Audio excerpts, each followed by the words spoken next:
Hello friends, welcome. I think to replace your mic on a charging pad, you need to reduce the air, the hot air. It should not be too hot.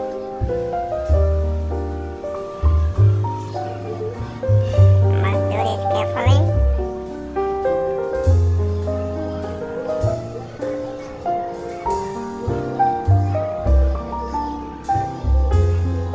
It's very important you add a lid on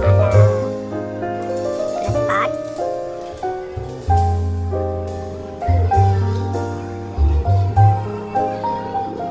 So that the terminals will be able to communicate.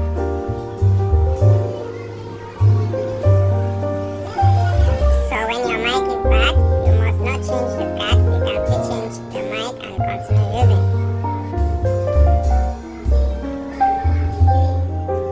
You must mind the terminals. You must not just place it anyhow.